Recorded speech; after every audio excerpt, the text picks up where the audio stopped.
The government debt crisis that we have been warned about for decades is happening right now, Michael Snyder reports. For decades, we were warned that someday our politicians would push things too far. We were warned that someday our national debt would spiral out of control. Servicing that debt would become extremely oppressive due to soaring interest rates, existing bonds which crash thanks to the shift in interest rates, and foreign sources would start stepping back from buying any new debt that we would be issuing. And unfortunately, the time has arrived. The government debt crisis that we have been warning about is here, and warned about is here, and it's going to be incredibly painful. At this moment, our national debt is sitting at 33,836,693,000,000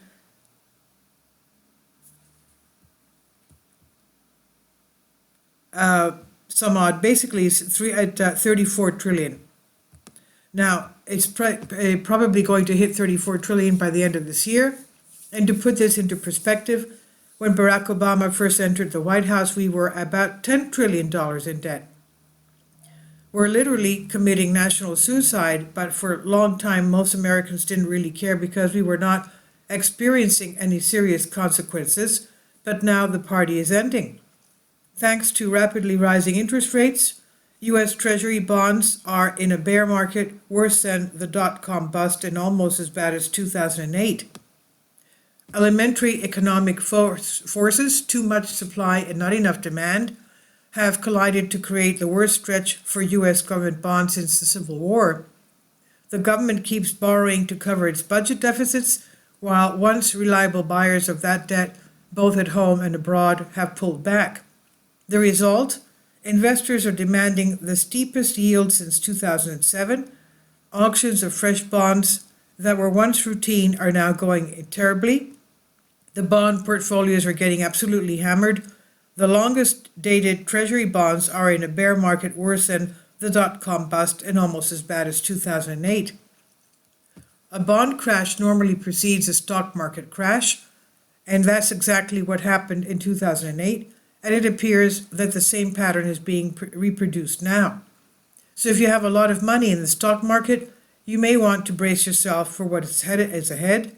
In the past, we could always rely on China, Japan, and other foreign buyers to keep the party going, but now they are not very interested in our bonds.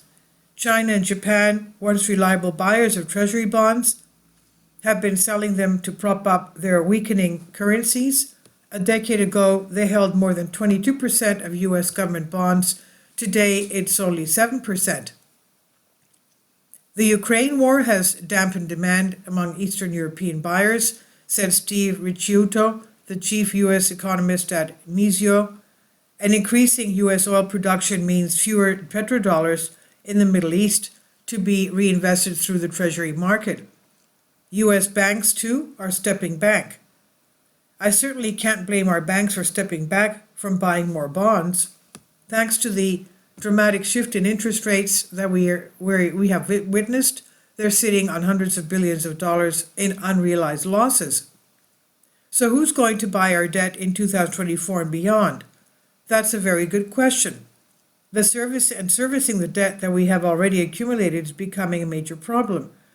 During the last year, the federal government had to spend 1/5 of all the money it collected just on debt interest.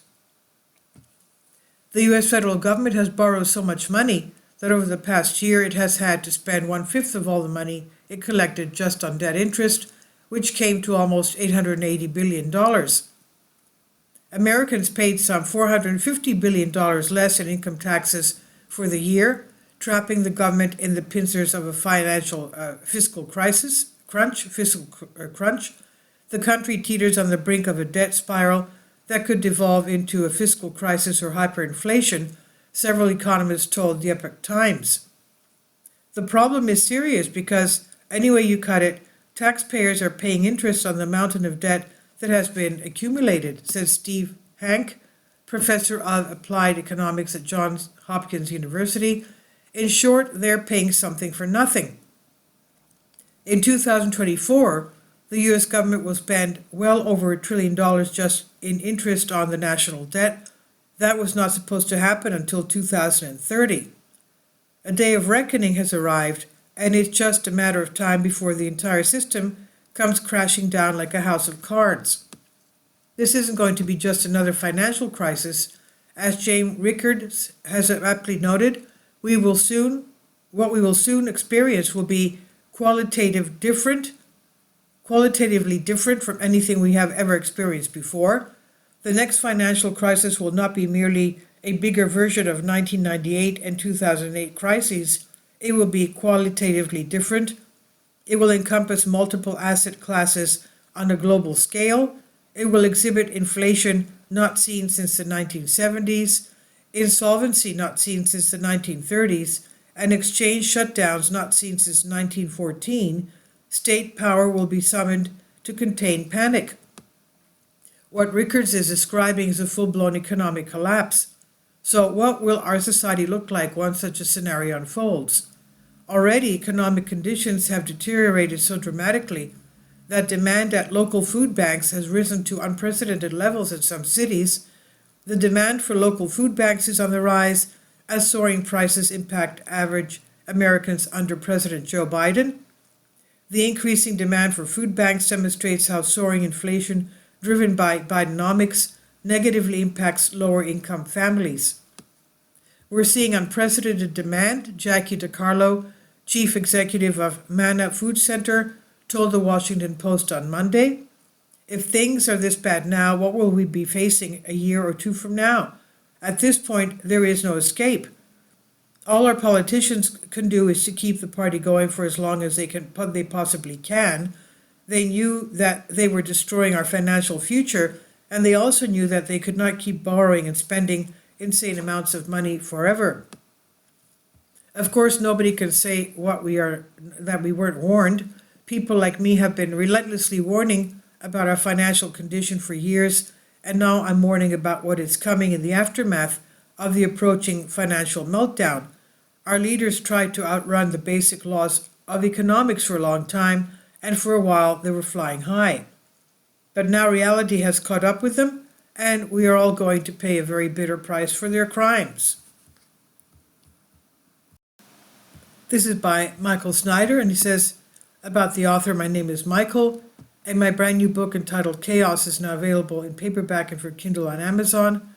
In addition to my new book, I've written 7 other books that are available on Amazon, including 7-Year Apocalypse, Lost Prophecies of the Future of America, The Beginning of the End, and Living a Life That Really Matters, commissions earned. When you purchase any of these books, you help to support the work that I'm doing. And one way that you can really help is by sending copies as gifts to family and friends. Time is short, and I need help getting these warnings into the hands of as many people as possible.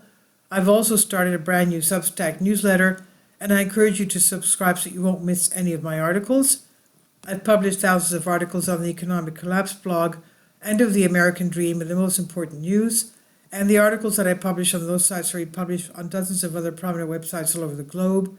I always freely and happily allow others to republish my articles on their own websites, but I also ask that they include this about the author section with each article. The material contained in this article is for general information purposes only, and readers should consult licensed professionals before making legal, business, or financial or health decisions. I encourage you to follow me on social media, Facebook and Twitter, and any way that you can share these articles with others is definitely great help. These are such troubled times, and people need hope. John 3:16 tells us about the hope that God has given us through Jesus Christ. For God so loved the world that he gave his only begotten Son, that whosoever believeth in him should not perish but have everlasting life. If you have not already done so, I strongly urge that you invite Jesus Christ to be your Lord and Savior today. And this is by Michael Snyder on the Economic Collapse blog.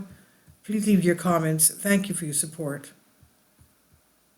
Support my Patreon account. The daily posts are 5 videos daily, and they are totally different from what I have on my YouTube channel. Thank you so much for your support, and that you find all my content so interesting. You'll find the Patreon account details in the description box below.